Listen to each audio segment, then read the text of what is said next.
Parfois, les conflits familiaux révèlent qui les gens sont vraiment derrière les masques.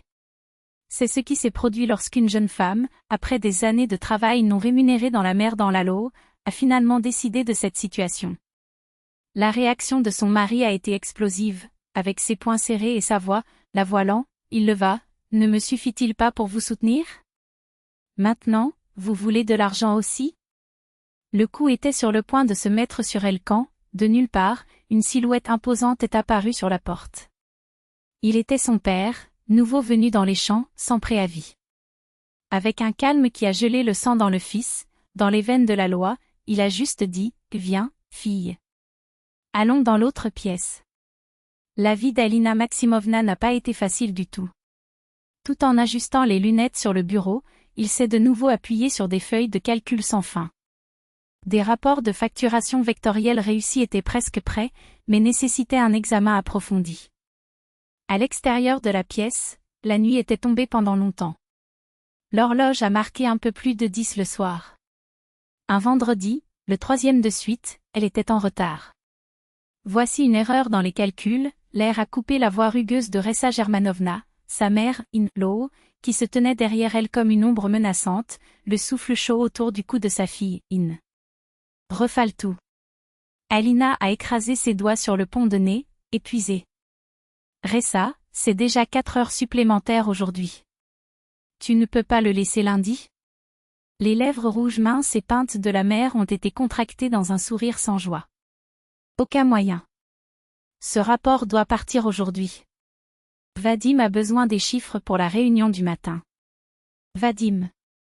À 43 ans, son mari, Vadim Andreevitch Kalachnikov, était toujours Vadinzino, à sa mère The Eternal Golden Boy, directeur général d'une entreprise qui était en fait commandée avec Iron Hand. Alina soupira profondément et plongea à nouveau dans les chiffres. 8 ans. 8 longues années travaillant gratuitement, échangeant son talent contre une assiette de nourriture et un plafond. Quand il a épousé Vadim, un comptable en rouge vif, il n'a jamais imaginé qu'il se retrouverait dans une cage dorée. Au début, ce n'était qu'une aide avec la comptabilité de la famille. Ensuite, l'aide est devenue un voyage complet. Et puis est venue la révélation cruelle, salaire? Ne pensez même pas, vous faites partie de la famille, Alinochka, lui a-t-il dit avec un faux sourire. Le téléphone portable a vibré sur la table. Un message du père, fille, je suis arrivé. Je suis à la porte du bâtiment, mais tu ne réponds pas. Votre cœur saut. Grigori Petrovitch, l'ancien fermier de ce village lointain, n'est presque jamais venu dans la ville. La dernière fois qu'elle l'a vu était il y a 3 ans. J'ai besoin d'y aller, a annoncé Alina, fermant fermement le cahier. Mon père est arrivé. Ça m'attend là-bas. La mère, Infroarca, ses sourcils parfaitement dessinés, surpris. Quel père? Ce paysan? Je pensais qu'il était mort depuis longtemps. Non. Il est bien vivant, a déclaré Alina, sèche. Et je le recevrai. La voyant, Grigor Petrovitch l'a enveloppée dans un câlin serré. L'odeur de chère cigarette et de fumée de terre humide, cet arôme de l'enfance, a envahi ses narines. Elle enterra son visage sur la barbe rugueuse de son père et sentit ses larmes brûler dans ses yeux. « Calmez-vous, calme, ma fille, murmura-t-il, se caressant le dos. Pourquoi es-tu si mince? Et ces scouts de tant de fatigue? Ce n'est qu'alors qu'Alina a remarqué le grand sac et la boîte en carton attachée à la ficelle qu'il a apporté. Je voulais apporter des choses, a déclaré son père en souriant. Tomates de mon jardin, concombres, un peu de bacon fumé, champignons. Le petit-fils doit se nourrir correctement. Le cœur d'Alina fait mal. Mikhaïl, son fils, avait 6 ans, et son grand-père ne l'a vu que 2 fois dans sa vie. Merci, papa. Retournons à la maison. L'appartement les a reçus d'un silence inhabituel. Normalement, à ce moment-là, Vadim serait déjà dans la pièce, fasciné par la télévision. « Où est ton mari ?» demanda Grigori, regardant autour de lui. « Doit être en retard. » Travail, Alina haussa les épaules, omettant les nuits de plus en plus fréquentes lorsque son mari est arrivé ivre, sentant des parfums féminins imprégnés de sa chemise. « Et Mikhaïl ?» « C'est dans la pièce. » Je l'appelle déjà. En principe, le garçon était timide avec cet étranger d'une voix épaisse, mais a rapidement fondu quand son grand-père a pris un cheval en bois, sculpté à la main. Étiez-vous celui qui a fait? Demanda le garçon, les yeux brillaient. C'était moi-même, petit-fils, répondit l'ancien, fier. Et je t'apprendrai quand tu me rends visite sur le terrain. Alors qu'il dînait, Alina sentit une étrangeté dans les airs. C'était comme si deux univers avaient été choqués, la vie simple de la campagne, d'où elle venait, et la luxueuse façade de cet appartement à Moscou, où tout était en apparence. Près de minuit, la porte d'entrée s'est ouverte avec un accident. Vadim échelonné, les marches lourdes, la respiration respiratoire. Ah, nous avons visité, se moqua-t-il pour voir Grigori à la table, l'examinant de haut en bas avec une décharge. Papa, c'est mon mari, Vadim, dit Alina, tendue. Vadim, c'est mon père. La salutation était froide, une poignée manuelle chaude. Plaisir, fils in l'eau, dit Grigori, fixant ses yeux sur Vadim. Il y a longtemps, je voulais venir, mais les tâches de la terre n'ont pas donné de trêve. Ouais, c'est, grogna Vadim, se jetant dans sa chaise. Ce n'est pas doux non plus ici.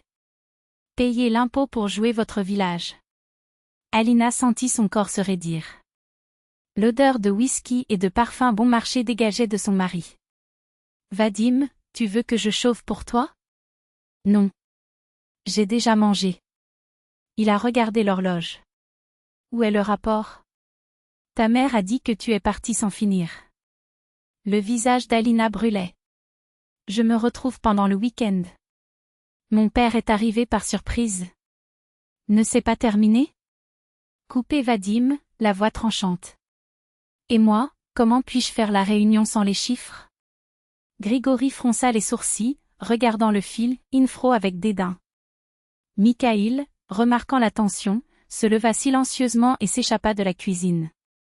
Vadim, s'il vous plaît, pas maintenant, a déclaré doucement Alina. Nous avons une visite. Visite? Il explosa, battant fermement sa main sur la table. Ce père de pays apparaît une fois par siècle et l'entreprise doit s'arrêter? Grigori se leva lentement. Mille, je pense que je ferais mieux de partir. Je vais chercher un hôtel. Vous n'allez nulle part, a déclaré fermement Alina. C'est aussi ma maison. Vadim a libéré un rire amer. Votre maison? Avez-vous déjà payé un bon coup d'œil de cette hypothèque? Je travaille dans votre entreprise de down à down, répara Alina, la voix tremblante de la colère. Pendant 8 ans. Gratuitement. Gratuit? Répétait Vadim avec sarcasme. N'est-ce pas suffisant pour moi de tout vous donner?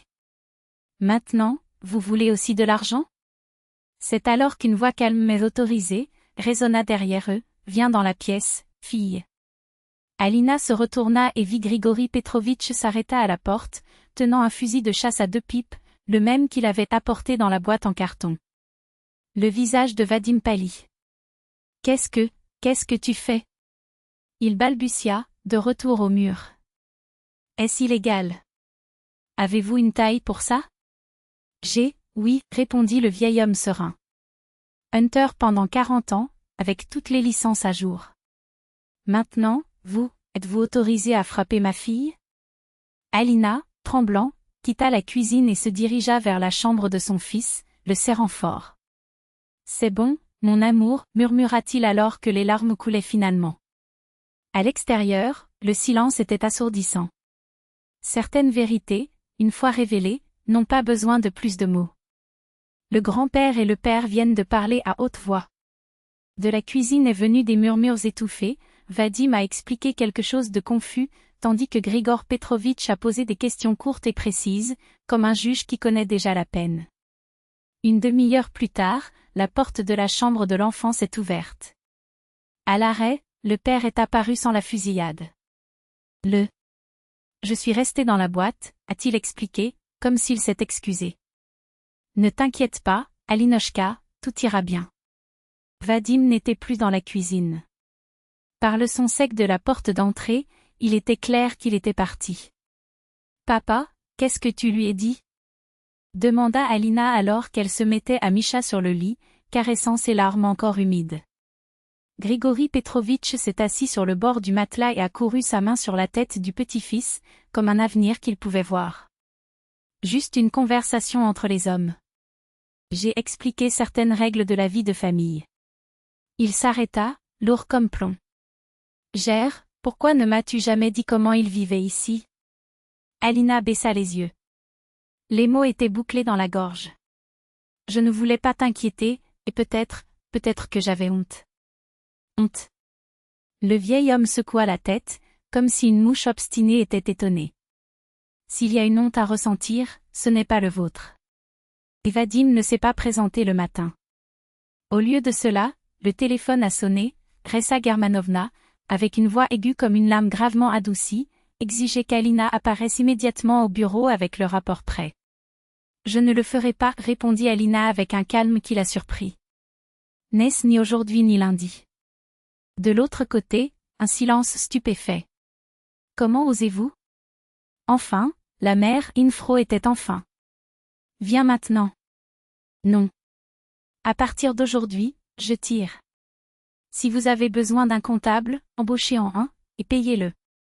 J'ai d'autres plans. Raccrochez. Le téléphone frissonna dans ses mains, mais le regard qu'il a échangé avec son père était ferme. Il a approuvé avec un signe de tête presque imperceptible. À droite, fille. Ne vous laissez pas marcher. Vous êtes intelligent, beau, travaillez à deux fois. Papa.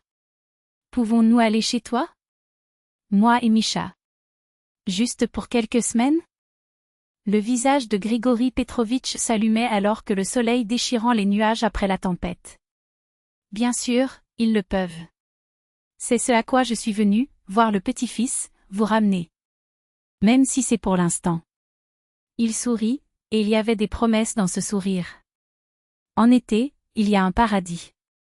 Vadim ne réapparaît que 3 jours plus tard, quand Alina, Misha et son père faisaient déjà ses valises pour le voyage.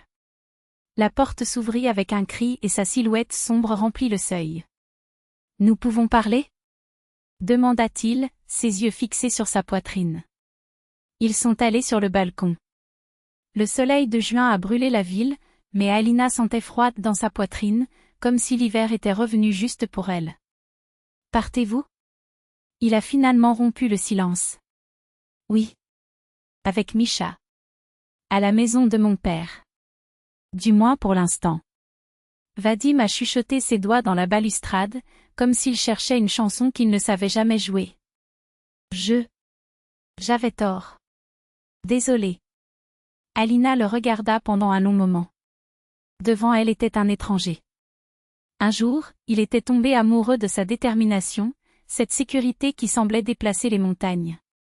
Mais au fil du temps, ces mêmes qualités sont devenues de la cruauté, de la tyrannie, un mépris qui blessait plus que n'importe quelle gifle. Désolé ne suffit pas, Vadim. Sa voix ne s'est pas entraînée. Je veux le divorce. À cause d'une gifle? Il rit, amer. Ce n'est pas pour une gifle. C'est pour des années d'humiliation. Pour vous et votre mère, je me traite comme un travail gratuit. Parce que vous me trahissez sans même prendre la peine de vous cacher. Alina, je répète tout. Intérêt. Vous serez officiellement embauché dans l'entreprise, avec salaire, bonus. Elle secoua la tête, alors qu'une toile d'araignée. Trop tard. J'ai déjà un emploi éloigné. Je ferai la prise en compte de diverses entreprises. Où vivrez-vous? Chez votre père, dans la brousse? L'ironie dans sa voix était un couteau aveugle. Pour commencer, oui. Ensuite, nous verrons. Je ferai assez d'argent pour notre place. Vous pensez vraiment que vous pouvez vivre sans moi? Alina sourit, pas pour la joie, mais une certitude qui est née comme le soleil après la plus longue nuit. Vraiment, je pense que je vivrai mieux.